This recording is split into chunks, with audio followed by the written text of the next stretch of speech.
नमस्कार दोस्तों, स्वागत है आप सभी का। इस वीडियो में हम ज्योग्राफी का एक बहुत इंपॉर्टेंट टॉपिक कवर करेंगे, कॉन्टिनेंटल ड्रिफ्ट थ्योरी। इसमें हम देखेंगे कि आज जो पूरे वर्ल्ड के ग्लोब में आपको अलग-अलग कॉन्टिनेंट्स दिखाई देते हैं, ये कॉन्टिनेंट्स कैसे बने और कैसे आज उस पोजीशन पर आए जिस पोजीशन पर ये आज हैं। हम ये भी देखेंगे कि कौन-कौन सी फोर्सेस थी जिसकी वजह से ये ड्रिफ्ट हुए, इनकी मूवमेंट हुई और इसके साथ-साथ हम ये भी देखेंगे कि इस थ्योरी को क्यों नहीं एक्सेप्ट किया गया, इसके क्या ड्रॉबैक्स थे। एविडेंस, ड्रॉबैक्स हम सब इसमें देखने वाले हैं, तो इस वीडियो को आप अंत तक जरूर देखिएगा। ये आपके हर गवर्नमेंट एग्जामिनेशन के लिए इंपॉर्टेंट है। आपको किसी न किसी एग्जाम में इस टॉपिक से कोई ना कोई सवाल तो मिल ही जाएगा। प्री और मेंस दोनों में ये सवाल आता है। तो चलिए शुरू करते हैं। कॉन्टिनेंटल ड्रिफ्ट थ्योरी, इसको सबसे पहले प्रपोज किया था अल्फ्रेड वेगनर ने 1912 में। कई बार डायरेक्ट ये क्वेश्चन आ जाता है कि who proposed continental drift theory, तो अल्फ्रेड वेगनर, ये आपने नाम याद रखना है। ये डील करती है distribution of the oceans and the continents. World में नक्शे में अलग अलग ओशियंस और जो कॉन्टिनेंट्स की डिस्ट्रीब्यूशन है वो कैसे हुई, ये थ्योरी उसको बताती है। अब एक बेसिक इसमें समझिए, कॉन्टिनेंटल ड्रिफ्ट थ्योरी का मतलब क्या है। कॉन्टिनेंटल माने कॉन्टिनेंट्स, आपके पास जो कॉन्टिनेंट्स हैं, अलग अलग कॉन्टिनेंट्स, इनकी ड्रिफ्ट। ड्रिफ्ट का मतलब क्या होता है? Very slow movement, very slow movement. तो हम यही देखेंगे कि ये स्लो मूवमेंट कैसे हुई, किन फोर्सेस की वजह से हुई और फिर कैसे प्रेजेंट कॉन्टिनेंट्स बने। अब हम थ्योरेटिकल पोर्शन को समझने से पहले कुछ डायग्राम्स के तहत इस चीज को समझने की कोशिश करेंगे, ताकि आपको एक इन डेप्थ अंडरस्टैंडिंग पहले मिल जाए। उसके बाद हम थ्योरेटिकल पोर्शन को भी कवर करेंगे, ताकि अगर मेंस में ऐसा सवाल आए तो आप उसको कवर कर सकें। तो ये देखिए, ये है हमारी अर्थ। अब कहा जाता है कि सबसे पहले इस अर्थ में एक बड़ा सा ऐसा मास था, एक ऐसा टुकड़ा। ये एक ऐसा टुकड़ा, इस टुकड़े को कहा गया पेंजिया। इसको कहा गया पेंजिया, PANGEA। इसके अगल बगल में ये क्या है? इसके अगल बगल में ये है वाटर। वाटर, इस वाटर को क्या कहा गया? इसको कहा गया पैंथलासा, PANTHALASA। तो आपके पास दो पोर्शन अभी आए, एक बना पेंजिया, दूसरा बना पैंथेलासा। ये भी आपने याद रखने हैं, इससे भी डायरेक्ट क्वेश्चंस आए हैं एमसीक्यूज में कि एक बड़ा पोर्शन जो था उसको क्या बोला गया था? उसको पेंजिया बोला गया था, और जो वाटर जो पोर्शन है उसको क्या बोला गया? पैंथेलासा। ये जो पेंजिया है ये एक जर्मन वर्ड है, जर्मन वर्ड है। आप मेंस में चाहें तो इन चीजों को लिख सकते हैं।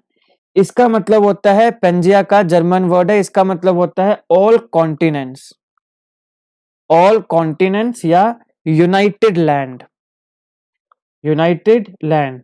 तो वैसे पैंथेलासा, इसका क्या मतलब हुआ? इसका मतलब हुआ ऑल वाटर, ऑल वाटर। तो ऑल लैंड, ये पूरी लैंड है, और ऑल वाटर पैंथेलासा। अब समय के साथ साथ क्या हुआ? हमने कहा ड्रिफ्ट, ड्रिफ्ट हुई माने वेरी स्लो मूवमेंट। बहुत सी कंसेप्ट्स को आप, अगर आपको वर्ड का मीनिंग पता हो, आप उसी से याद रख सकते हैं। तो ड्रिफ्ट, वेरी स्लो मूवमेंट। अब क्या हुआ? ये जो आपके पास था ओशियन, ये पूरा अर्थ है, इसमें है ये आपके पास मास, जिसको बोला गया पेंजिया। अब इसके दो टुकड़े हुए, एक टुकड़ा ऊपर को गया ऐसे करके, और एक आपका नीचे को आ गया, और बीच में है ये आपके पास वाटर। ठीक है। अब ये डिवाइड क्यों हुआ? Because of some force. अब ये कौन सी फोर्स होगी इसको हम आगे देखेंगे। अभी के लिए आप इस बेसिक चीज को देखिए कि दो पोर्शंस में टूटा। तो ये जो ऊपर का पार्ट बना, ये आपका बना लोरेशिया, लोरेशिया या अंगारा लैंड, अंगारा लैंड या लोरेशिया। जो नीचे का पार्ट बना, इसको कहा गया गोंडवाना, गोंडवाना। अब ये जो लोरेशिया बना, इससे आपके अलग कॉन्टिनेंट्स, कुछ कंट्रीज बने, जैसे कि Europe, north America etcetera. India कहां से बना? इंडिया बना गोंडवाना से। बहुत इंपॉर्टेंट, ये सवाल सीधा कई बार पूछा गया है। इंडिया कहां से बना? गोंडवाना से। और फिर ये जो दो पोर्शंस बने आपके पास, लॉरेशिया और एक आपके पास ये गोंडवाना, ये फर्दर सेम इन्हीं फोर्सेस के द्वारा, जिनको हम आगे डिस्कस करेंगे, टूटते गए और एक दूसरे के दूर जाते गए। स्लो मूवमेंट, ये जो सारी मूवमेंट है ये कई हजारों साल लगे इस चीज में, और फिर जो प्रेजेंट ग्लोब में आपको अलग अलग कॉन्टिनेंट्स दिखते हैं वो बने। तो ये एक बेसिक है कॉन्टिनेंटल ड्रिफ्ट थ्योरी की। एक बड़ा मास था पेंजिया, वो डिवाइड हुआ लोरेशिया और गोंडवाना में। और एक और इंपॉर्टेंट चीज, इसके बीच में ये एक सी बनी, ये सी है। अब देखिए यहाँ पे देखिए, ये एक लैंड है, एक बड़ा सा मास है, इसको बोला गया हमने पेंजिया। अब जब ये डिवाइड होगा तो ये जो वाटर है आपका, क्या ये वाटर उसके बीच में नहीं जाएगा? बिल्कुल जाएगा। यहाँ पे गया ये वाटर, इसको क्या गया? Tethys sea. ये आपके पास बनी टेथिस सी। और फिर ये फर्दर डिवाइड हुए और अलग अलग हमारे पास जितने भी आज कॉन्टिनेंट्स हैं वो बने। वेगनर्स के कॉन्टिनेंटल ड्रिफ्ट थ्योरी के मुताबिक सारे जो कॉन्टिनेंट्स है ये पहले एक सिंगल कॉन्टिनेंटल मास था जिसे सुपर कॉन्टिनेंट कहा गया, जिसका नाम है पेंजिया, और एक मेगा ओशियन। ये मेगा ओशियन जो था ये पेंजिया को सराउंड करता है, जैसे कि यहाँ देखिए ये पेंजिया है और ये मेगा ओशियन, और इसको कहा गया पेंथलासा। अब ये जो सुपर कॉन्टिनेंट है इसे पेंजिया कहा गया और मेगा ओशियन को पेंथलासा कहा गया। अब इस थ्योरी के मुताबिक ये जो सुपर कॉन्टिनेंट है पेंजिया, ये 200 million years ago, 200 million years ago टूटना शुरू हुआ। स्प्लिट, बिगेन टू स्प्लिट, टूटना शुरू हुआ, और दो भी कॉन्टिनेंटल मासेस में टूटा, गोंडवाना लैंड और लोरेशिया। देखिए यहाँ पे ये बना गोंडवाना लैंड, ये बना लोरेशिया, और लेटर गोंडवाना लैंड और लोरेशिया ये कंटिन्यूसली फिर ब्रेक होते गए सेवरल स्मॉलर कॉन्टिनेंट्स में जो आज एग्जिस्ट करते हैं। ठीक है, ये मेन गोंडवाना लैंड, लोरेशिया। आपने याद रखना है इंडिया गोंडवाना लैंड से बना है। नेक्स्ट, अब हमने कहा कि ठीक है आपने ये थ्योरी तो दे दी, लेकिन इसके एविडेंस क्या है? भाई आप कुछ भी बोलो और हम मान जाएं ऐसा थोड़ी होगा, तो एविडेंस दीजिए। तो अल्फ्रेड वेगनर ने कहा जी बिल्कुल हम आपको एविडेंस देंगे। पहला evidence, the matching of continent, जिसे कहा गया जिग्सॉ फिट। दूसरा, rocks of the same age across the oceans. फिर टिलाइट। फिर इसमें एक आता है प्लेसर डिपॉजिट्स, प्लेसर डिपॉजिट्स, और आपके पास आएगा डिस्ट्रीब्यूशन ऑफ फॉसिल्स। तो चलो एक एक करके अब देखिए। The matching of the continents, जिसे कहा गया जिग्सॉ फिट। अब इसने कहा कि आप साउथ अमेरिका और अफ्रीका की कोस्ट लाइन को देखिए, ऐसा लगता है कि जैसे ये एक दूसरे के साथ पहले बंधे हुए थे, उसके बाद ये अलग हुए हैं। 1964 में बुलर्ड ने एक मैप बनाया कंप्यूटर प्रोग्राम की मदद से, इस अटलांटिक मार्जिन को राइटली फिट बताने के लिए। ऐसे अब यहां देखिए, जो मैं आपको यहां बता रहा हूं इसको जरा देखिए, ये साउथ अमेरिका है और इस मैप में देखो ये साउथ अमेरिका है, ये अफ्रीका है, ये अफ्रीका। अब देखिए यहां से ऐसा लग रहा है पहले मैप में देखिए कि ये एक दूसरे के साथ पहले कभी अटैच था, तो ये अटैच है। ये देखिए ऐसा लग रहा है कि ये अटैच है, अटैच है। फिर क्या हुआ, कुछ फोर्सेस आई जिसको हम बाद में देखेंगे, और उनकी वजह से ये एक दूसरे से दूर जाने लगा। तो अफ्रीका इस तरफ को चल पड़ा और साउथ अमेरिका इस तरफ को, इसलिए आज ये देखिए थोड़े से दूर है, ये दूर है, मगर शेप इनकी बिल्कुल ऐसी है कि ये जिग्सॉ फिट है। तो ये बना the matching of the continent jigsaw fit. इसको अच्छे से आप समझिए कि इन दोनों की शेप ऐसा लगती है जैसे कि ये एक दूसरे के साथ पहले फिट थे, बाद में किसी फोर्स ने इनको अलग किया और फिर ये मूव किए, ड्रिफ्ट किए, स्लोली मूवमेंट हुई। नेक्स्ट है rocks of the same age across the oceans. अब रेडियोमेट्रिक डेटिंग मेथड जो है, इससे पता चला कि अलग अलग ओशियंस और कॉन्टिनेंट्स में जो आपके पास रॉक्स हैं उनकी जो एज है वो सेम है। अब ये कैसा हो सकता है? आपके पास ये अर्थ है, अब अर्थ के इक्वेटर में जो कि आपका 10 degree north to 10 degree south है, इस इक्वेटर में हाई रेनफॉल एरिया है, हाई रेनफॉल एरिया। अब हाई रेनफॉल एरिया की वजह से क्या होगा? ट्रॉपिकल रेन फॉरेस्ट, जिसकी वजह से क्या हम कहेंगे, यहां पे मोर वेजिटेशन है, मोर वेजिटेशन है। मोर वेजिटेशन है तो मोर डेंस फॉरेस्ट होगा। अब जब ये फॉरेस्ट पेड़ पौधे मरेंगे, डेथ होगी, तो क्या होगा? तब ये सबमर्ज करेंगे सॉइल में और उससे बनेगा कोल। तो इसका मतलब ये हुआ कि अगर इक्वेटोरियल एरियाज में हाई रेनफॉल एरिया है, मोर वेजिटेशन है, मोर डेंस फॉरेस्ट है, फॉरेस्ट में ट्रीज की डेथ होगी, वो सबमर्ज करेंगे सॉइल में, फिर उससे बनेगा कोल। तो इसके मुताबिक तो कोल जो है वो सिर्फ और सिर्फ आपको यहीं दिखना चाहिए, इक्वेटर पर ही दिखना चाहिए। कोल के डिपॉजिट्स आपको इस लॉजिक के हिसाब से सिर्फ इक्वेटर में मिलने चाहिए, मगर क्या ऐसा है? ऐसा नहीं है। कोल के डिपॉजिट्स तो बाकी पार्ट्स में भी मिल जाते हैं। तो ऐसा कैसे हो गया?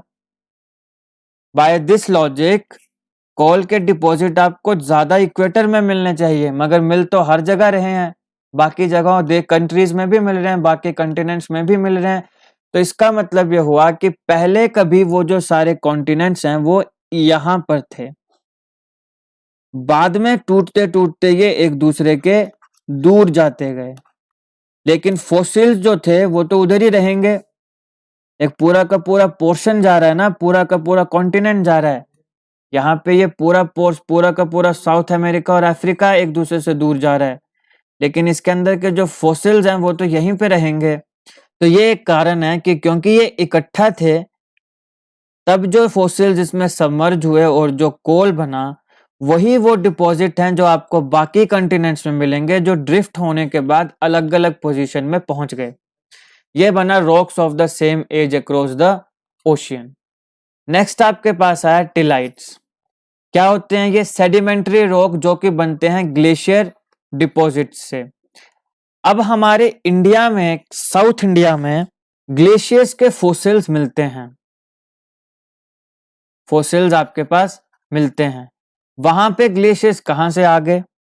तो वहां पे ग्लेशियर्स यहां से आए कि पहले ये गोंडवाना लैंड का पार्ट था, जहां पे इंडिया भी था, आपके पास ऑस्ट्रेलिया उसके साथ था, आपके पास अंटार्कटिका उसके साथ था। उस समय जो डिपॉजिट हुए वो हुए। अब जब ड्रिफ्ट करने लगा और अपनी पोजीशन में पहुंच गया, तो वो उस समय जो इसके पास डिपॉजिट्स थे, वो डिपॉजिट्स के फोसिल्स आपको यहाँ पे मिल जाते हैं। तो ये एक और क्लासिक एग्जांपल इसका आया टिलाइट का। नेक्स्ट आपके पास आया प्लेसर डिपॉजिट्स। जो एविडेंस इसका दिया गया वो गया प्लेसर डिपॉजिट्स। अब प्लेसर क्या होता है? ये एक मिनरल डिपॉजिट का टाइप है जिसमें वैल्यूएबल मिनरल्स के ग्रेन्स आपको मिलते हैं, valuable minerals like gold, rare earths et cetera. वहां पे ये सैंड के साथ मिक्स होकर डिपॉजिट होते हैं, कहां पे? रिवर और ग्लेशियर्स में। इसका एग्जांपल दिया गया कि घाना का जो कोस्ट है, घाना एक अफ्रीकन कंट्री है, यहाँ पे जो कोस्ट है, यहाँ पे बड़े अबेंडेंट डिपॉजिट्स मिलते हैं गोल्ड के, काफी अबेंडेंट डिपॉजिट मिलते हैं गोल्ड के, लेकिन यहाँ पे ऐसा कोई भी सोर्स रॉक तो है नहीं जो इन गोल्ड को बनाए। तो फिर ये कैसे यहाँ तक पहुंच गए? जब आपके पास सोर्स ही नहीं है तो आपके पास मटेरियल कहाँ से पहुंच गया? आपके पास रॉक नहीं है तो आपके पास उस रॉक में जो चीज है वो कैसे यहाँ पर पहुंच सकती है? अब यहाँ पे बोला गया है कि गोल्ड बेरिंग वेन्स जो हैं वो ब्राजील में प्रेजेंट हैं। तो यहां से ये एविडेंट हुआ कि पहले घाना अफ्रीका का और जो ब्राजील का प्लेटू है ये एक दूसरे के साथ थे। बाद में डिवाइड होके अलग अलग हुए, लेकिन जो डिपॉजिट्स थे वो डिपॉजिट इसमें बने रह गए। तो gold deposits found in Ghana coast is another example. तो gold deposits found in Ghana coast is an another evidence. Placed deposits. अब आता है distribution of fossils. Distribution fossils में क्लासिक एग्जाम्पल आता है कि जब हम इसकी इंटरप्रिटेशन ऐसे करते कि लेमूर्स जो हैं वो इंडिया, अफ्रीका और मेडागास्कर इन तीनों में पाए जाते हैं। तो इससे हम ये पता लगा सकते हैं कि ये तीनों जगहें जो हैं ये पहले एक लैंड मास में थी जिसको कहा जाता था लेमुरिया। बाद में ये डिवाइड होके अपना अपना रास्ता अलग करके चल पड़ी। ये था डिस्ट्रीब्यूशन ऑफ फॉसिल्स। अब साइंटिस्ट जो बाकी थे उन्होंने ये कहा कि चलिए मान लीजिए कि कॉन्टिनेंट्स को ड्रिफ्ट आप कह रहे हैं कि करते हैं, तो मान लो आपकी बात हमने मान ली, मगर आप हमें बताइए कि फोर्स क्या है। इतने बड़े बड़े कॉन्टिनेंट्स ये कैसे ड्रिफ्ट कर सकते हैं, कैसे मूव कर सकते हैं, इसके पीछे फोर्स क्या है। अब यहाँ पे एक चीज आएगी, ये यहाँ पे मैं आपको बताऊंगा फोर्स के बारे में, और यही इवेंचुअली कारण बनेगा कि इसको एक्सेप्ट क्यों नहीं किया गया। अब देखिए ये जो एल्फ्रेड वेगनर था ये था एक क्लाइमेटोलॉजिस्ट, ठीक है। वैसे ये था बोटनिस्ट, लेकिन इसकी बहुत सी थ्योरीज हमें ज्योग्राफी में भी ली हैं, तो इसलिए कई बार इसको ज्योग्राफर भी बोल दिया जाता है, कई बार इसको क्लाइमेटोलॉजिस्ट भी बोल दिया जाता है। मगर बात आ रही है फोर्स की, ध्यान से समझिएगा, आपको याद रहेगा कि इसके ड्रॉबैक्स क्या निकल कर आए। फोर्स के लिए चाहिए फिजिक्स का ज्ञान। अब इसे फिजिक्स का ज्ञान नहीं था जस्टिफाई करने के लिए, इसलिए इसने अपना शुरू कर दिया तुक्के मारना। मतलब वैसे तो इसने अपने कोई लॉजिक ही दिया होगा जिसको एक्सेप्ट नहीं किया गया, अब मैं बताऊंगा आपको, लेकिन हम इसको ऐसे याद रखेंगे कि भाई फोर्स है, फिजिक्स है, ये बंदा क्लाइमेटोलॉजिस्ट और बोटनिस्ट है। और आप में से अगर कोई मेडिकल स्टूडेंट है तो शायद आपको पता हो कि फिजिक्स हमारे लिए थोड़ी सी टफ हो जाती है मोस्ट ऑफ द केसेस में। तो अब ये करने लगा अपना गेस वर्क। अब गेस वर्क में इसने कुछ फोर्सेस बताई, उन फोर्सेस को हम डिस्कस करेंगे जो कि एक्सेप्ट नहीं की गई।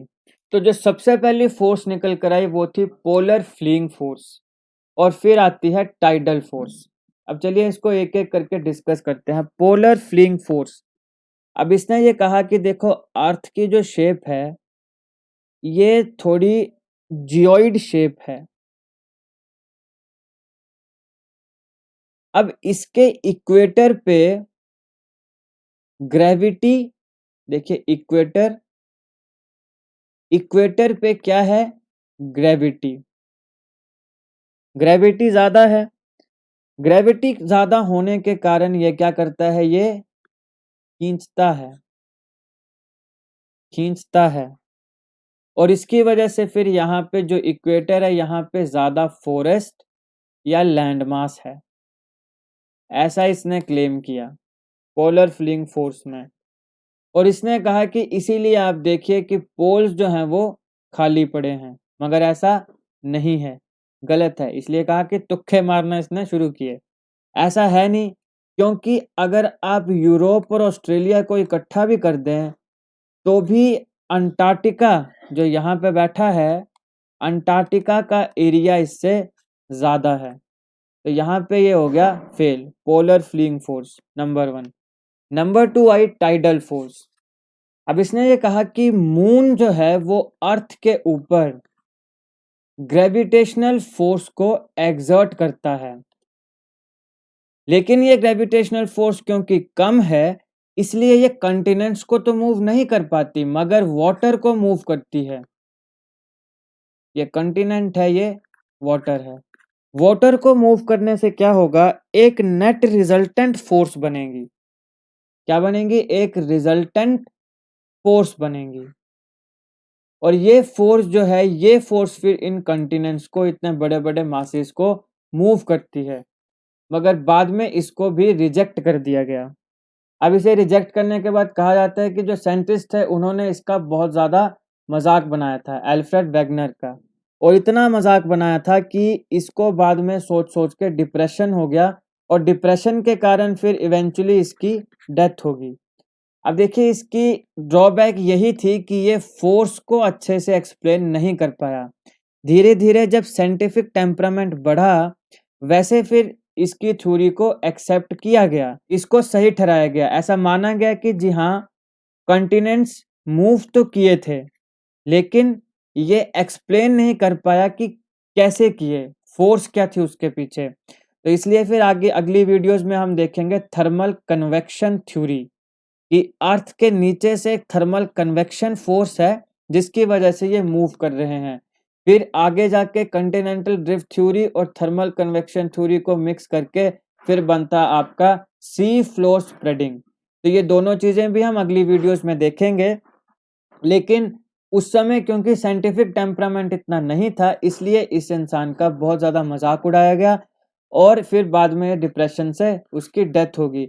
इसलिए इससे आपको ये सीख भी मिलती है कि अगर आपको किसी की बात समझ नहीं आ रही, तो इसका मतलब ये नहीं है कि वो बेवकूफ़ है। ऐसा हो सकता है कि आपके पास अपनी मेंटल एबिलिटी ही उतनी नहीं है कि आप उस बात को समझ सकें। इसलिए आप किसी का भी मजाक जीवन में ना उड़ाएं। अगर आपको बात समझ नहीं आती है तो उस पर थोड़ा गौर करें, तब जाके आप कोई अपना प्रतिक्रिया दें, और अगर आपको समझ आती है तो उस इंसान को सपोर्ट करें। तो अब अगर आपको मेरे द्वारा पढ़ाई गई ये वीडियो समझ आई हो तो मेरी वीडियो को लाइक करें, ज़्यादा से ज़्यादा शेयर करें। बाय होने से पहले आपके लिए एक question, what do you understand by continental drift theory? आप कॉन्टिनेंटल ड्रिफ्ट थ्योरी से क्या समझते हैं? Discuss along with the evidences that support the theory. Evidence के साथ इसको डिस्कस करें, वो एविडेंस जो इस थ्योरी को सपोर्ट करते हैं। आपने 150 वर्ड्स में ये इसका आंसर लिखना है, और आप ये कमेंट बॉक्स में लिख सकते हैं। अगर आपको कोई क्वेरी हो तो आप कमेंट बॉक्स में पूछ सकते हैं। अगर आपको वीडियो अच्छी लगे तो लाइक करें, शेयर करें और चैनल को सब्सक्राइब करें। Thank you so much for watching.